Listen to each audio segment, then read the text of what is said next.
नमस्कार, आप देख रहे हैं डेली 24 भारत में हूं आपके साथ अनीता शर्मा। शुरुआत करते हैं देश दुनिया की बड़ी खबरों से। आज का दिन हर भारतीय के लिए गर्व और भावनाओं से भरा हुआ है और आज देश अपना स्वतंत्रता दिवस मना रहा है। तिरंगे की शान, देशभक्ति की भावना और मातृभूमि के प्रति सम्मान हर गली, हर गांव और हर घर में आज नई ऊर्जा देखने को मिल रही है। देश के अलग अलग हिस्सों से ऐसी तस्वीरें भी सामने आ रही है जो न सिर्फ तिरंगे के तीनों रंगों में रंगी हुई है बल्कि एकता, बलिदान और आशा का संदेश भी देती है। जी हां, बता दें कि स्वतंत्रता दिवस पर प्रधानमंत्री नरेंद्र मोदी ने लाल किले की प्राचीर से किसानों, जवानों और युवाओं को साधा। उन्होंने जवानों की बात करते हुए जहां पर पाकिस्तान को जमकर लताड़ा, तो वहीं सिंधु के पानी का जिक्र भी करते हुए पीएम मोदी ने किसानों के हक की बात भी कही। उनकी बातों पर गृह मंत्री अमित शाह ताली बजाते हुए नजर आए।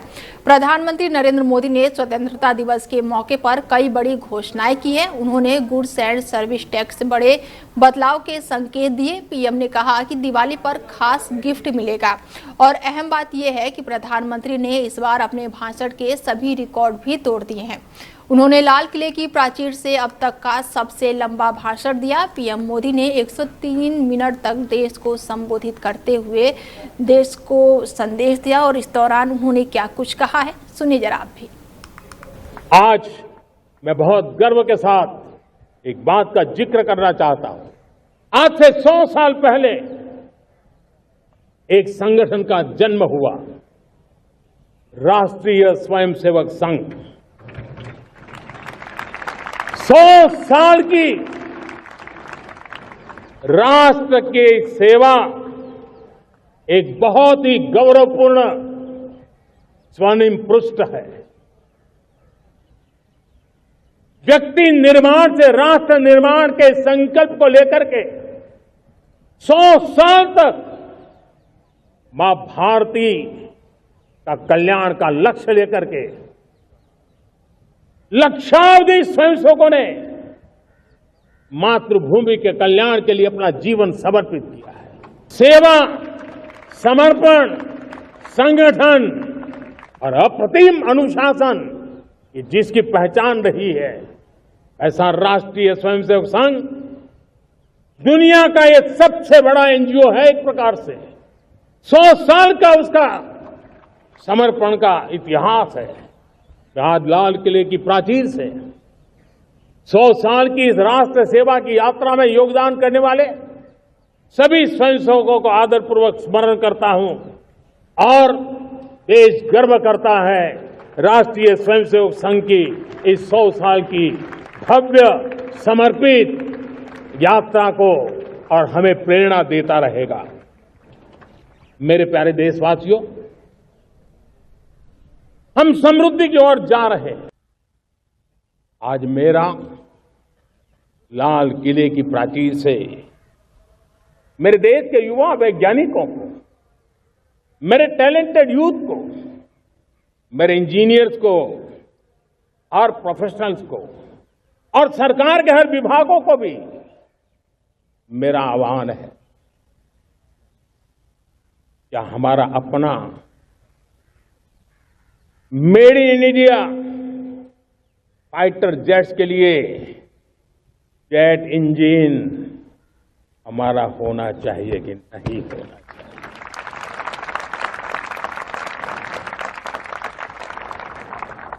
हम फार्मा ऑफ द वर्ल्ड माने जाते हैं।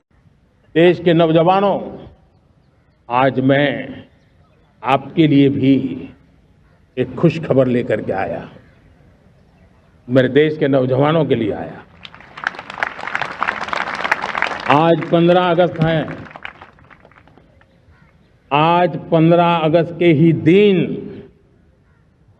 मेरे देश के युवाओं के लिए 1 लाख करोड़ रुपए की योजना हम चालू कर रहे हैं, लागू कर रहे हैं। आज से प्रधानमंत्री विकसित भारत रोजगार योजना आज ही 15 अगस्त को लागू हो रही है। ये आपके लिए बहुत खुशखबरी है। इस योजना के तहत निजी क्षेत्र में पहली नौकरी पाने वाले नौजवान को बेटे बेटी को 15,000 रुपया सरकार की तरफ से दिए जाएंगे। कंपनियों को भी नए रोजगार देने के अवसर जो भी ज्यादा जुटाएगा उनको भी प्रोत्साहन राशि दी जाएगी। प्रधानमंत्री विकसित भारत रोजगार योजना करीब करीब 3.5 करोड़ नौजवानों को रोजगार के नए अवसर बनाएगी। मैं सभी नौजवानों को इसके लिए बहुत बहुत बधाई देता हूं। उत्तर प्रदेश के मुख्यमंत्री योगी आदित्यनाथ ने स्वतंत्रता दिवस पर लखनऊ स्थित अपने सरकारी आवास पर राष्ट्रीय ध्वजा फहराया और साथ ही राष्ट्र हित में संकल्प लेने का आह्वान भी किया। उन्होंने स्वतंत्रता संग्राम सेनानियों को श्रद्धांजलि अर्पित करते हुए युवाओं से देश निर्माण में सक्रिय भागीदारी निभाने और विजन 2047 को साकार करने का संदेश दिया। और इस अवसर पर मुख्यमंत्री ने स्वतंत्रता संग्राम सेनानियों के बलिदान को याद करते हुए कहा कि आजादी सिर्फ एक पर्व नहीं बल्कि कर्तव्यों को निरंतर याद दिलाने वाला संकल्प दिवस है। मुख्यमंत्री ने ध्वजारोहण के बाद से प्रदेश और देश के नागरिकों से आह्वान किया कि वो न केवल स्वतंत्रता की रक्षा करे बल्कि भारत को विश्व में अग्रणी बनाने के लिए सामाजिक, आर्थिक और नैतिक क्षेत्र में अपना योगदान दे। उन्होंने कहा कि भारत की स्वतंत्रता असंख्य बलिदान और साथ ही संघर्षों का परिणाम है जिसे हम केवल उत्साह तक सीमित नहीं रखना चाहिए। मुख्यमंत्री ने इस दौरान ऑपरेशन सिंदूर का भी जिक्र किया और कहा कि हम सब ने भारत की सेना के शौर्य और सामर्थ्य को देखा है। हमारी सेना के जवानों ने दुनिया को भारत का सामर्थ्य का एहसास कराया है। ऑपरेशन सिंदूर कई मायनों में बेहद अलग है क्योंकि हमारे जवानों ने न जिन अस्त्र शस्त्रों का प्रयोग किया था वो स्वदेशी है। कोई भी देश अपने सामर्थ्य और शक्ति पर तभी भरोसा करता है जब वहां आपके अपने कारीगर और देश के उद्यमियों को आगे बढ़ाने का बेहतरीन माहौल दिखाई देता हो। इसके साथ ही योगी आदित्यनाथ ने क्या कुछ कहा है, सुनिए जरा आप भी। मैं आप सभी उत्तर प्रदेश के नागरिकों को स्वतंत्रता दिवस की हृदय से बधाई देता हूं।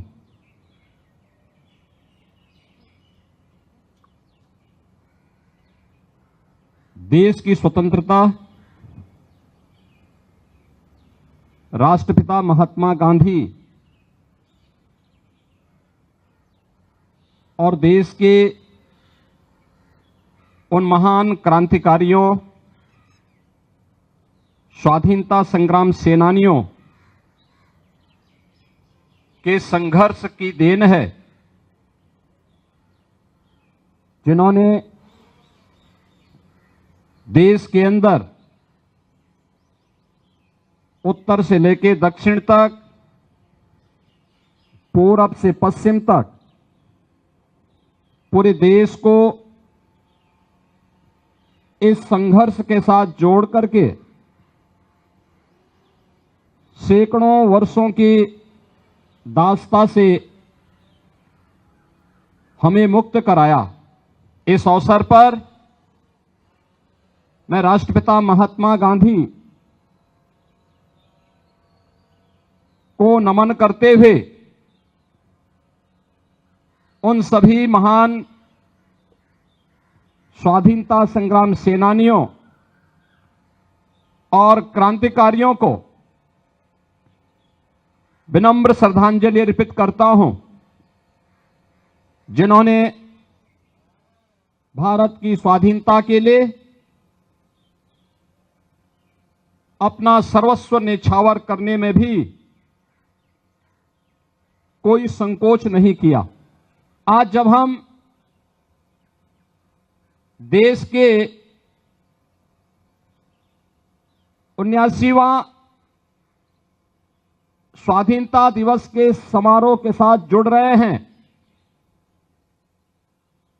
यह अवसर हम सबको इस बात का स्मरण कराता है कि स्वाधीनता या स्वतंत्रता एक स्वच्छंदता नहीं होती है। यह समारोह हम सबको हमारे राष्ट्रीय कर्तव्यों के प्रति एहसास कराने का एक संकल्प हम सभी को प्रदान करता है। जब भारत के उत्तर प्रदेश के हर नागरिक के मन में अपने राष्ट्रीय कर्तव्यों के प्रति एक स्वर में, एक भाव के साथ अपने उत्तरदायित्वों के निर्वहन का इस संकल्प गूंजेगा, तो देश के यशस्वी प्रधानमंत्री जी के द्वारा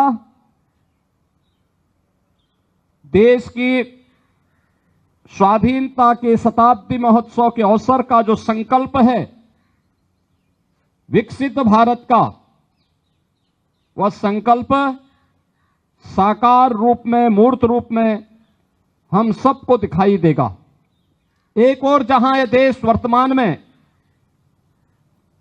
अपने स्वाधीनता के 78 वर्ष पूर्ण कर रहा है, वहीं भारत माता के महान सपूत और भारत के संविधान के शिल्पी बाबा साहब भीमराव अंबेडकर के द्वारा निर्मित संविधान अपना अमृत काल में प्रवेश किया है।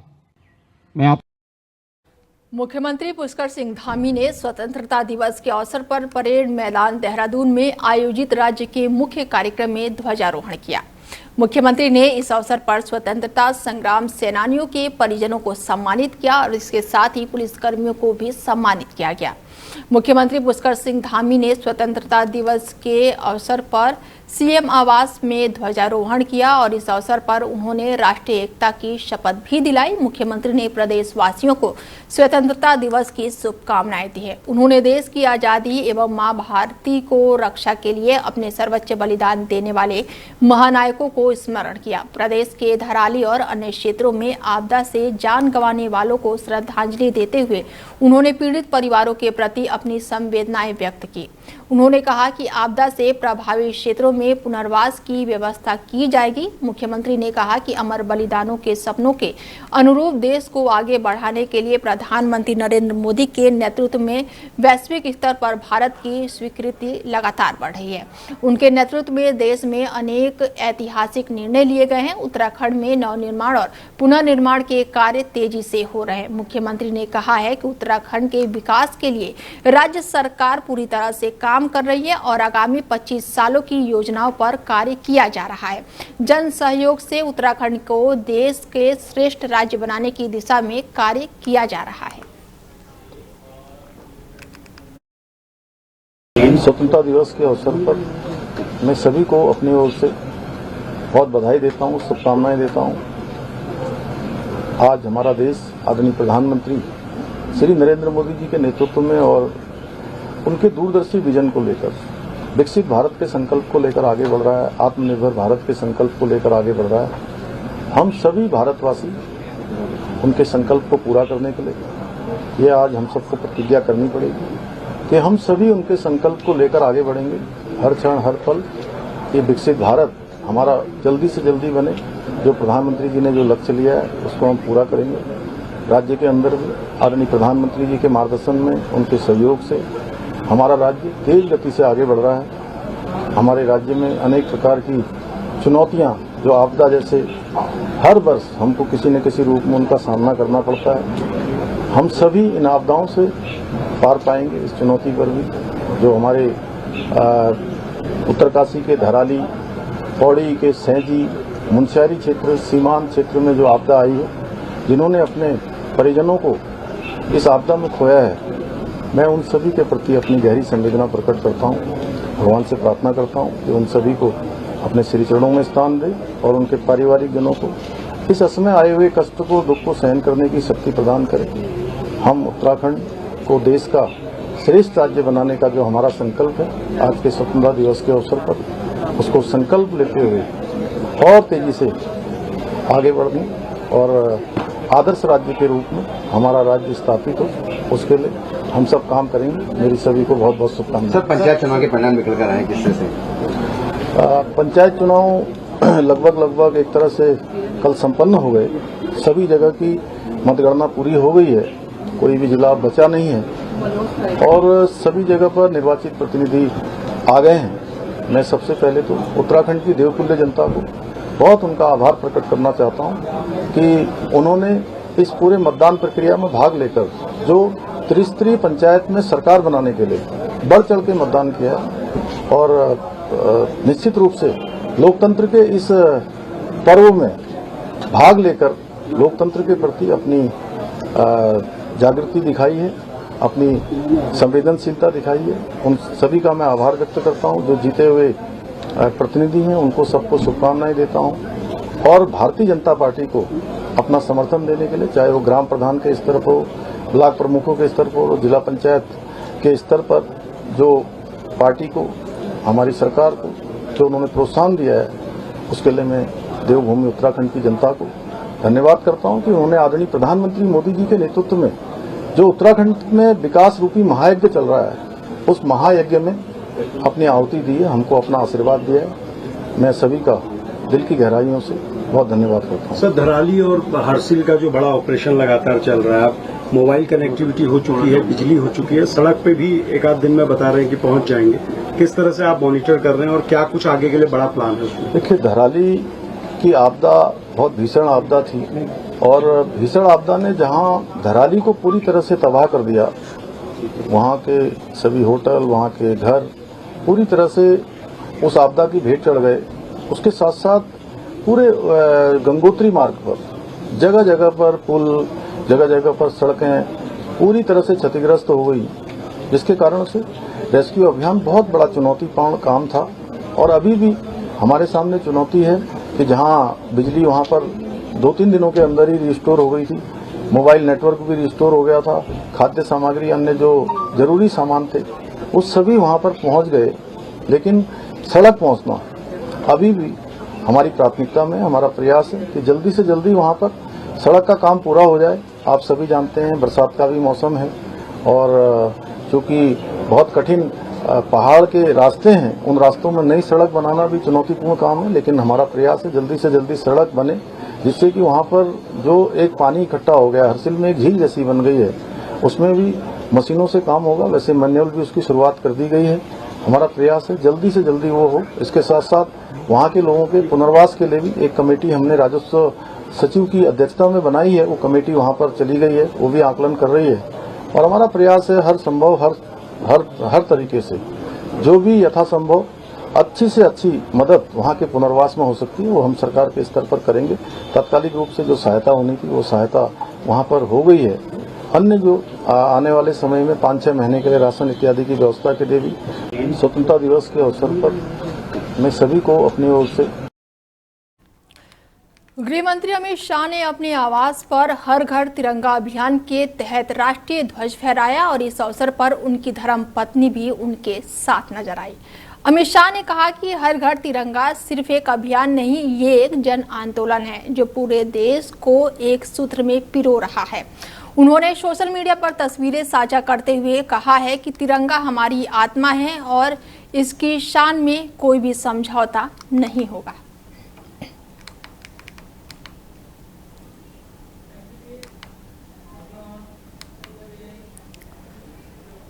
स्वतंत्रता दिवस के अवसर पर मध्य प्रदेश के पूर्व मुख्यमंत्री और वर्तमान केंद्रीय कृषि मंत्री शिवराज सिंह चौहान ने भोपाल में अपने आवास पर तिरंगा फहराया है और इस अवसर पर उन्होंने कहा है कि हमारी आज़ादी हमें विरासत में मिली है, लेकिन इसकी संरक्षण हमारी जिम्मेदारी है। और उनके इस कथन ने स्वतंत्रता के मूल्य और इसके प्रति कर्तव्य की भावना को रेखांकित किया है। शिवराज सिंह चौहान की सादगी, उनके चेहरे पर देशभक्ति का गर्व और तिरंगे के साथ खड़े उनके व्यक्तित्व ने उपस्थित लोगों में जोश और प्रेरणा जगाई। उन्होंने अपने संबोधन में देश की एकता, अखंडता और प्रगति के लिए सभी भारतीयों से एकजुट होकर योगदान देने का आह्वान किया है। हर घर तिरंगा अभियान को बढ़ावा देते हुए उन्होंने नागरिकों से राष्ट्रीय ध्वज के प्रति सम्मान और गर्व का भाव बनाए रखने की अपील की और ये दृश्य न केवल मध्य प्रदेश बल्कि पूरे देश के लिए एक प्रेरणादायक क्षण रहा।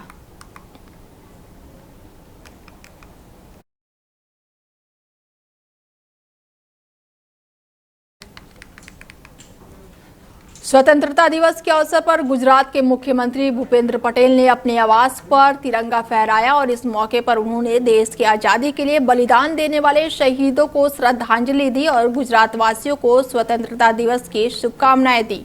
राज्य भर में उत्साह का माहौल रहा, जहां पर अहमदाबाद, सूरत, बड़ौदा जैसे विभिन्न शहरों में प्रमुख चौराहों पर सरकारी इमारतों और सार्वजनिक स्थानों को तिरंगा और रंग बिरंगी सजावटों से सजाया गया। हर घर तिरंगा अभियान के तहत लोगों ने अपने घरों और कार्यस्थलों पर भी राष्ट्रीय ध्वज फहराया। इसके साथ ही उन्होंने संबोधन में गुजरात के विकास और विकसित भारत के विजन में राज्य के योगदान पर जोर दिया। उन्होंने पर्यावरण संरक्षण और स्वच्छ ऊर्जा और साथ ही बुनियादी ढांचों के विकास क्षेत्रों पर राज्य की उपलब्धियों का उल्लेख भी किया।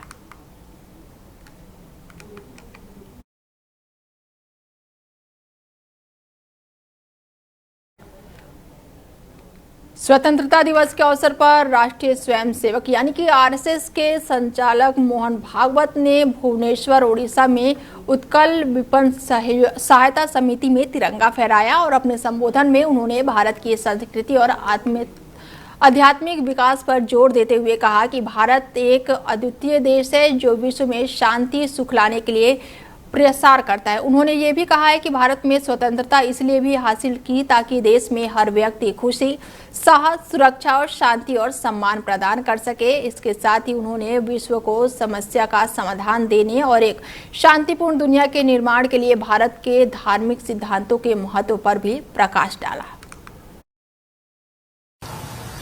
भारत एक वैशिष्ट्यपूर्ण देश है। वो दुनिया में सुख शांति लाने के लिए जीता है, दुनिया को धर्म देने के लिए जीता है। इसलिए हमारे राष्ट्र ध्वज पर केंद्र में धर्म चक्र है। ये धर्म सबको साथ लेकर, सबको जोड़कर, सबको उन्नत करता है। इस लोक में और परलोक में सबको सुख देने वाला है। ये धर्म दुनिया को देने के लिए भारत है। देश भर की तरह मध्य प्रदेश की राजधानी भोपाल में भी स्वतंत्रता दिवस बड़े ही उत्साह और सम्मान के साथ मनाया गया। राजधानी स्थित लाल परेड ग्राउंड में आयोजित राज्य स्तरीय समारोह में मुख्यमंत्री डॉक्टर मोहन यादव ने राष्ट्रीय ध्वज फहराया और परेड को सलामी दी और समारोह के दौरान भारत माता की जय और वंदे मातरम के नारों से पूरा मैदान गूंज उठा। और इस साल के स्वतंत्रता दिवस काफी विशेष रहा क्योंकि इसकी थीम एक सरोवर एक संकल्प जन संरक्षण रखा गया है। मुख्यमंत्री ने इस अवसर पर कहा कि स्वतंत्रता की रक्षा जितनी महत्वपूर्ण है उतनी ही जरूरत है पर्यावरण और जल स्रोतों की सुरक्षा। उन्होंने इसे आजादी की पीढ़ी का सबसे बड़ा संकल्प बताया। मुख्यमंत्री ने प्रधानमंत्री नरेंद्र मोदी के नेतृत्व में हाल ही में हुए ऑपरेशन सिंदूर का भी जिक्र किया और भारतीय सेना की बहादुरी को भी सराहा। कार्यक्रम के दौरान आसमान में तिरंगे रंग के गुब्बारे छोड़े गए और स्कूली बच्चों और साथ ही स्थानीय कलाकारों ने देशभक्ति गीतों और संस्कृति प्रस्तुति की और इस माध्यम से माहौल को और भी भावनात्मक बना दिया गया। मध्य प्रदेश का वर्ष 2025 का बजट प्रदेश के विकास और समृद्धि के लिए तैयार किया गया, जिसमें कोई नया कर नहीं लगाया गया है। यह राज्य सरकार का लक्ष्य बजट को दोगुना करने का है। मध्य प्रदेश की प्रति व्यक्ति आय 1,39,000 वार्षिक से बढ़कर 2024-25 में 1,52,000 हो गई है। यशस्वी प्रधानमंत्री श्रीमान नरेंद्र मोदी जी के मार्गदर्शन में मध्य प्रदेश सरकार ज्ञान अर्थात गरीब, युवा, अन्नदाता और नारी इन 4 प्रमुख वर्गों के कल्याण के लिए संकल्पबद्ध है। मध्य प्रदेश का वर्ष 2025 का स्वतंत्रता दिवस के अवसर पर हरियाणा के मुख्यमंत्री नायब सिंह सैनी ने रोहतक के राजीव गांधी खेल स्टेडियम में आयोजित राज्य स्तरीय समारोह में तिरंगा फहराया। उन्होंने शहीद स्मारक पर पुष्पांजलि अर्पित कर स्वतंत्रता सेनानियों को श्रद्धांजलि दी और कहा कि ये दिन हर भारतवासियों के लिए गर्व और गौरव का है। इसके साथ ही उन्होंने हरियाणा के स्वतंत्रता आंदोलन में योगदान को याद करते हुए कहा कि क्रांति की पहली चिंगारी आंवला छावनी से शुरू हुई और उन्होंने कई महत्वपूर्ण घोषणाएं की, जिसमें शहीद सैनिकों के परिवार के लिए अनुग्रहित राशि को बढ़ाकर लगभग 1 करोड़ से ज्यादा किया गया। इसके साथ ही इसके अलावा उन्होंने 30,000 युवाओं को बिना खर्चा और पानी की नौकरियां भी दी और उन्होंने 24 फसलों के खरीद एमपीएस पर भी जिक्र किया और पिछड़े वर्ग के साथ लगभग 8 लाख रुपए की राशि गरीबों को प्रधानमंत्री आवास योजना के तहत कई ऐसी बड़ी उपलब्धियों को भी गिनाया। इसके साथ ही अभियान को और बढ़ा चढ़ाकर और साथ ही तिरंगा यात्रा के साथ उन्होंने अभियान को और भी ज्यादा बढ़ावा दिया। आदरणीय बुजुर्गों, स्वतंत्रता सेनानियों के परिजन, भाइयों बहनों, नौजवान साथियों और प्यारे बच्चों, आज पूरा देश 79वां स्वतंत्रता दिवस धूमधाम से मना रहा है। मैं आपको इस राष्ट्रीय पर्व की हार्दिक बधाई और शुभकामनाएं देता हूं। दिन रात देश की सीमाओं की रक्षा करने वाले जवानों को मैं विशेष रूप से स्वतंत्रता दिवस की बहुत बहुत बधाई देता हूं। यह दिन उन अनगिनत शहीदों और स्वतंत्रता सेनानियों को याद करने का अवसर है जिन्होंने अपनी जान की बाजी लगाकर हमें यह आजादी दिलाई है। मैं सभी ज्ञात अज्ञात शहीदों को भावभीनी श्रद्धांजलि अर्पित करता हूं। साथ ही महान स्वतंत्रता सेनानियों के प्रति अपनी कृतज्ञता व्यक्त करता हूं। आजादी का पर्व जन जन का पर्व है, हर मन का पर्व है। हमारे लिए गर्व और गौरव का दिन है। आज हर साल की तरह हर घर तिरंगा अभियान से पूरा देश देशभक्ति के रंग में रंगा है। हर घर, गली मुंडेर और हर मोहल्ले में तिरंगा फहर रहा है। हमारे तिरंगे के बारे में किसी कवि ने कहा है कि सिर गर्व से उठ जाता है, सिर गर्व से उठ जाता है जब जब तिरंगा लहराता है। देश के वीर शहीदों की याद तिरंगा दिलाता है। प्रिय प्रदेशवासियों, स्वतंत्रता दिवस पर मुख्यमंत्री के रूप में ध्वजारोहण का यह मेरा दूसरा अवसर है। आज रोहतक की इस ऐतिहासिक और वीरधरा पर ध्वजारोहण करते हुए मुझे गर्व का अनुभव हो रहा है। यह नगर योद्धे गण की राजधानी रहा है। इस जिले का स्वतंत्रता आंदोलन में भी अहम योगदान रहा है। नेताजी सुभाष चंद्र बोस की आजाद हिंद फौज में हरियाणा के 2715 जवान थे। इनमें से 873 जवान हमारे पुराने रोहतक जिले के थे। आजादी के बाद भी हरियाणा के वीरों ने सीमाओं की सुरक्षा में अनेक बलिदान दिए हैं। हमारे जवानों ने 1962, 1965 और 1971 के विदेशी आक्रमणों व कारगिल युद्ध के दौरान वीरता की अद्भुत मिसाल पेश की है। हमारा कर्तव्य है कि हम मातृभूमि के लिए जान देने वाले शहीदों के परिवारों व उनके आश्रितों का सहारा बने। इस दिशा में हमने स्वतंत्रता सेनानियों और उनकी विधवाओं को पेंशन बढ़ाकर 40,000 रुपए मासिक की है। युद्ध में शहीद सैनिकों के परिवारों के लिए अनुग्रह राशि भी बढ़ाकर 1 करोड़ रुपए की है। उनके आश्रितों को 410 को सरकारी नौकरियां भी दी हैं। स्वतंत्रता दिवस के अवसर पर कांग्रेस अध्यक्ष मल्लिकार्जुन खड़गे और लोकसभा में विपक्ष के नेता राहुल गांधी ने लाल किले पर आयोजित राष्ट्रीय समारोह में शामिल नहीं हुए। हालांकि उन्होंने नई दिल्ली स्थित कांग्रेस मुख्यालय एआईसीसी में आयोजित कार्यक्रम में हिस्सा लिया और इस दौरान मल्लिकार्जुन खड़गे ने तिरंगा फहराया। समारोह से पहले बारिश शुरू हो गई, लेकिन इसके बावजूद भी राहुल गांधी सहित कई कांग्रेस नेता बिना छाते के बारिश में भीगते हुए राष्ट्रगान गाते हुए नजर आए। राहुल गांधी ने इस अवसर पर सोशल मीडिया प्लेटफॉर्म एक्स पर लिखा कि देशवासियों को स्वतंत्रता दिवस की शुभकामनाएं दी और साथ ही सभी देशवासियों को स्वतंत्रता दिवस की हार्दिक शुभकामनाएं। महान स्वतंत्रता सेनानियों के बलिदान से मिली ये आज़ादी एक ऐसे भारत के निर्माण का संकल्प है जहां पर सत्य और समानता की नींव पर न्याय हो और हर दिल में सम्मान और भाईचारा हो और इस अनमोल धरोहर के गौरव और सम्मान की रक्षा करना हमारा कर्तव्य है। जय हिंद, जय भारत। कार्यक्रम में कांग्रेस के वरिष्ठ नेता और कार्यकर्ता मौजूद रहे। खड़गे ने अपने संबोधन में स्वतंत्रता सेनानियों को श्रद्धांजलि दी और देश की एकता, संविधान और लोकतंत्र की रक्षा का संकल्प दोहराया। बारिश के बीच राष्ट्रीय गान के दौरान कांग्रेस नेताओं के जोश और देशभक्ति की भावना सोशल मीडिया पर वायरल हो रही है, जो लोगों के लिए काफी प्रेरणादायक रही।